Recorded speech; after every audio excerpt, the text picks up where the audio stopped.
Dear viewers, अस्सलाम वालेकुम। उम्मीद है आप सब ठीक होंगे। जो इससे पहला वीडियो मैंने बनाया था जिसमें मैंने एक्सप्लेनेशन दी थी of this poem the voice of the rain by Walt Whitman from the text book. तो आज हम इसके जो क्वेश्चन दूसरी चीज़ें हैं वो हम डिस्कस करेंगे इस पोएम की। तो first of all we will go to its introduction. What is this poem about, ये किस चीज़ के बारे में है।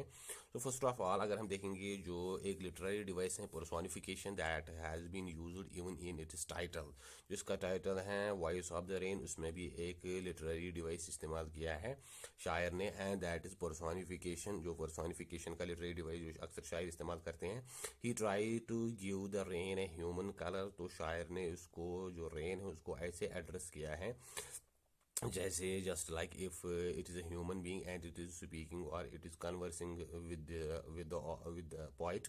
शायर ने जो, क्योंकि जो वॉइस हैं वो हम इंसानी आवाज़ के साथ इस्तेमाल करते हैं, और जो नॉन लिविंग चीज़ हैं या दूसरे उनके साथ हम साउंड इस्तेमाल करते हैं। बट द पॉइट है यूज द वर्ड वॉइस। शायर ने जो टर्म इस्तेमाल की हैं वो है वॉइस, जो उसने रेन के साथ इस्तेमाल की हैं। तो ही ट्राई टू ह्यूमनाइज इट, जैसे कोई जिंदा चीज़ हो, शायर इसको ऐसे प्रेजेंट करना है जैसे रेन कोई लिविंग बीइंग है और शायर के साथ सच में बात कर रही है। तो the voice is the sound of human. अगर हम देखेंगे जो वॉइस है वो इंसानी साउंड के साथ इस्तेमाल किया जाता है। तो it is use in the context of rain, लेकिन इस पोइम में शायर ने इसको रेन, बारिश के कॉन्टेक्स्ट में इस्तेमाल किया है। जो बारिश के गिरने की आवाज़ होती है, which should be use instantly with sound. अगर हम देखेंगे तो उसके साथ असल में जो लफ्ज़ इस्तेमाल होना चाहिए था दैट शुड बी साउंड।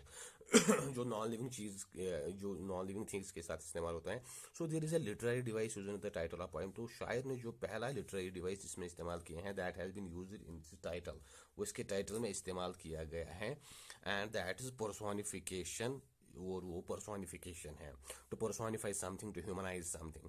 तो so it is title is personified. इसका जो टाइटल है वो सबसे पहले पर्सोनिफाई किया गया है। तो ये था जो टाइटल था इसका, थोड़ा बहुत इसके बारे में इंट्रोडक्शन। तो first and then we will look at the background of the author. इसका ऑथर कौन है, उसका बैकग्राउंड क्या है। सो इसका जो ऑथर है दैट इज वाल्ट विटमैन। जो पॉइट हैं, Walt Whitman was an American poet, assistant journalist. जो विटमैन है वो अमेरिका का मशहूर एक शायर हैं, जस्ट लाइक रॉबर्ट फ्रोस्ट। जो रॉबर्ट फ्रोस्ट हैं या जो टी.एस. एलिट हैं या जो दूसरे हैं इजरा पाउंड है। तो विटमैन भी एक अमरीकी मशहूर शायर था, एसेइस्ट, मजमून निगार एंड इंशाई निगार जिसको बोलते हैं, एंड जर्नलिस्ट और जर्नलिस्ट सहाफ़ी। Whitman is among the most influential poets and is often called the father of free verse. Whitman America के मशहूर तरीन शायरों में है, रॉबर्ट फ्रोस्ट और विटमैन। तो ये अमेरिका के जो मॉडर्न शायर हैं, न्यू इंग्लैंड जिसको बोलते थे। तो मॉडर्निस्ट पोइट्स में इनका बड़ा नाम है जो वाल्ट विटमैन है।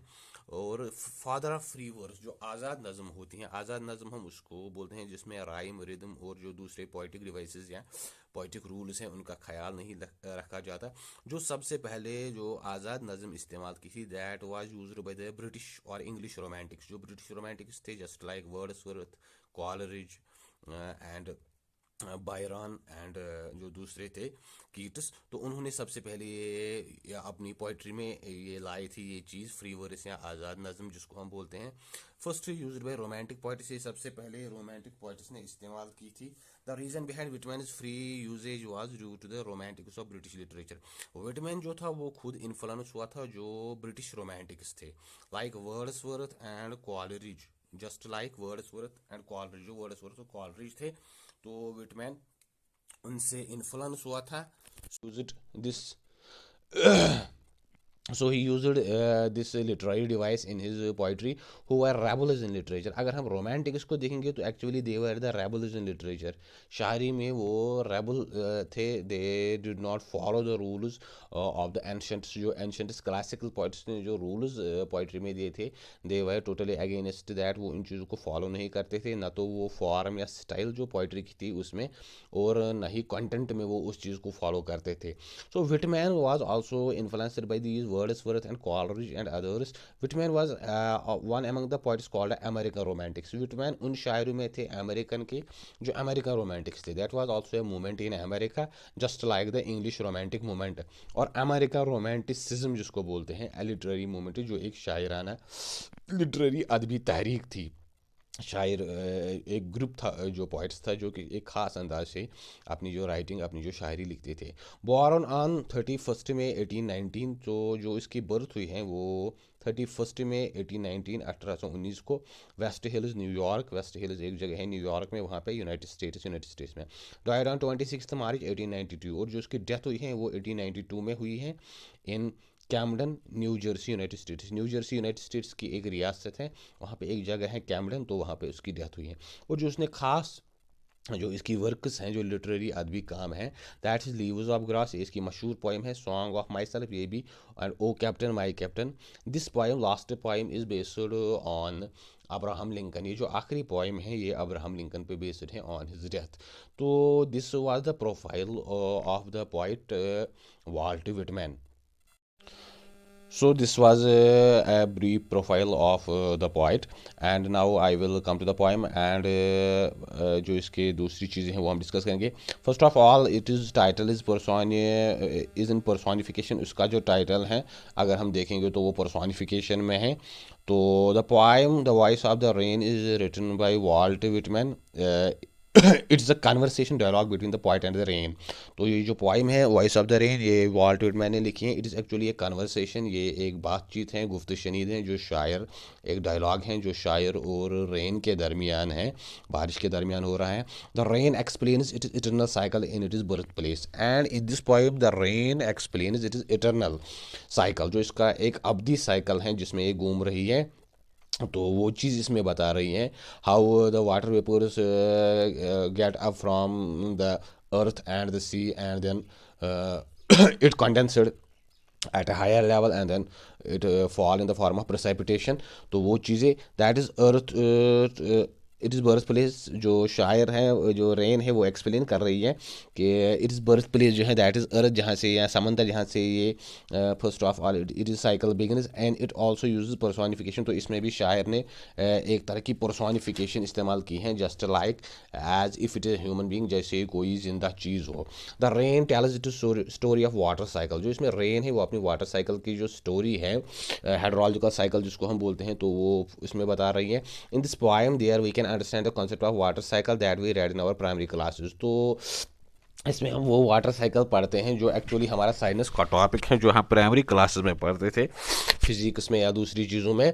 तो sunlight makes the water of sea warm. जो सनलाइट है उससे जो ये समंदर का पानी वो गर्म होता है. और so the vapours go out up in the sky, और जिससे वेपर्स फिर बनते हैं वो फिर सिकाई की तरफ जाते हैं. At a very high level it gets cool again. तो जब वो बहुत ऊपर जाते हैं तो at a particular level they get cool again. उनकी कंडेंसेशन होती है in the form of clouds, वो क्लाउड की शक्ल लेते हैं, and there fall in the form of water droplets. तो फाइनली जो ज़मीन पे फिर से वापस आते हैं जो वाटर ड्रॉपलेट्स, बारिश की सूरत में, सुनो या हेल, ओले की सूरत में, दैट मीन्स द प्रेसिपिटेशन. सो इससे जो प्रेसिपिटेशन फिर होती है फाइनली. सो जो लिटरेरी डिवाइसेस शायर ने इस पोएम में इस्तेमाल किए हैं, that is the poet use it for, first of all जो इसमें है that is the personification. The poet use it a non living thing as a living being in the poem. जो टाइटल है इस पोएम का that is even personified, और शायर ने इसमें जो एक नॉन लिविंग थिंग है दैट इज़ रेन, तो उसको ऐसे एड्रेस किया है, उससे ऐसे बात की है, just like if it is a human being, it is a living being.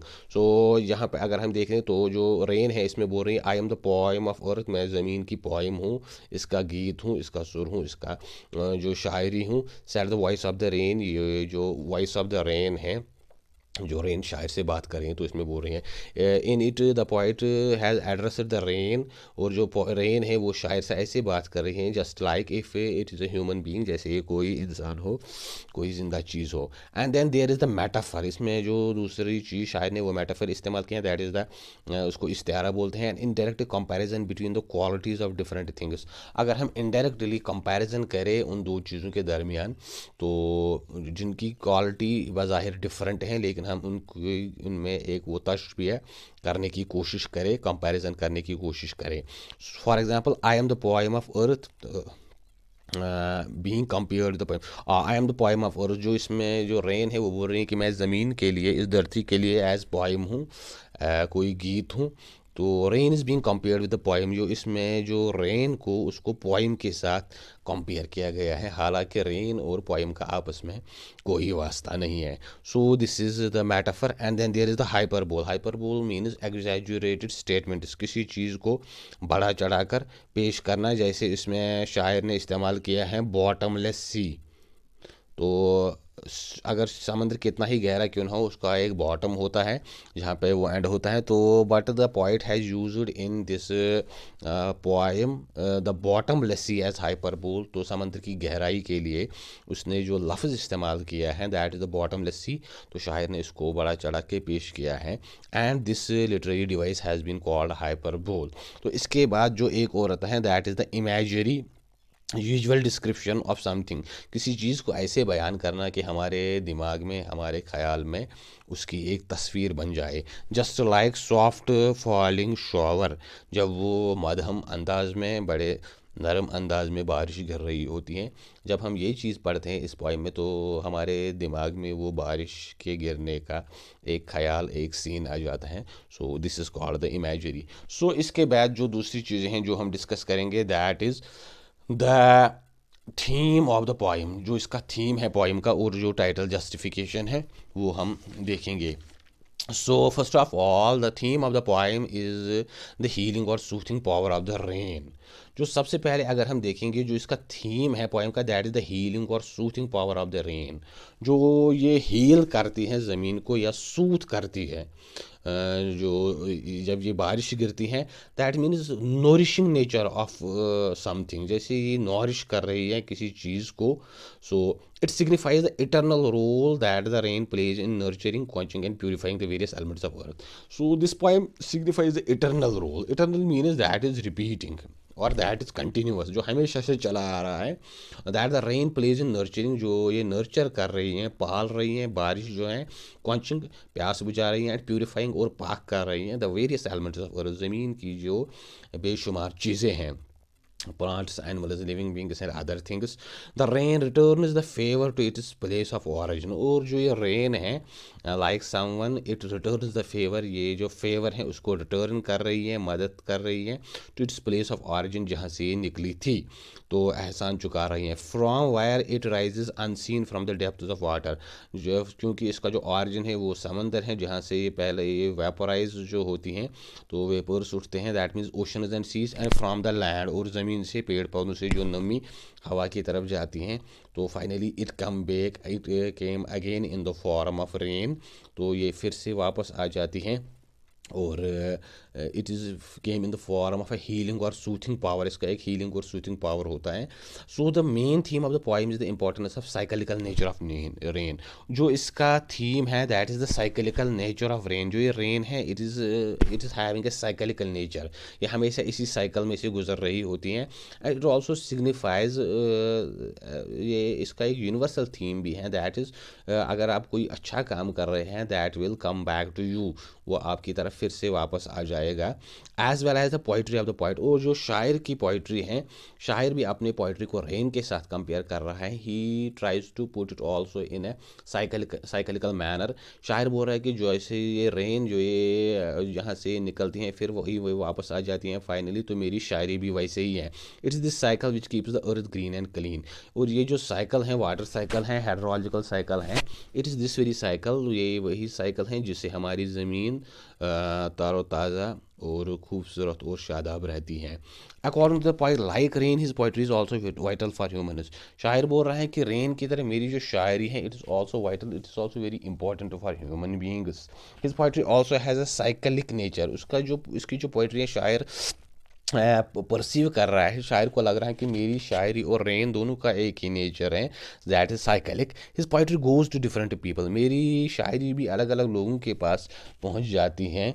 It changes दम either through teaching them, making them smile, encouraging them against और डील ऑर्डियल्स ऑफ लाइफ, और मेक और help them struggle against something.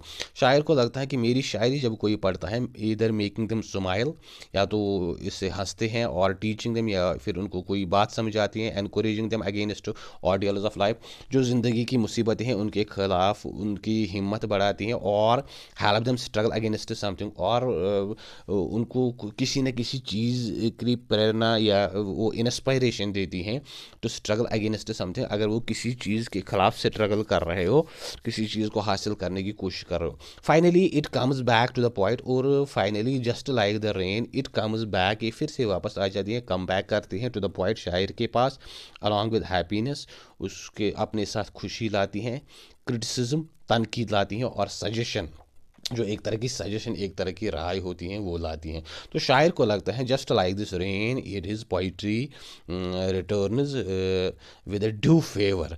तो जो rain की तरह है, इसकी जो शायरी हैं वो भी शायर के पास एक फेवर लेके आती हैं। तो जैसे ये रेन वापस उसी जगह आती हैं जहाँ से इसका ओरिजिन हुआ था।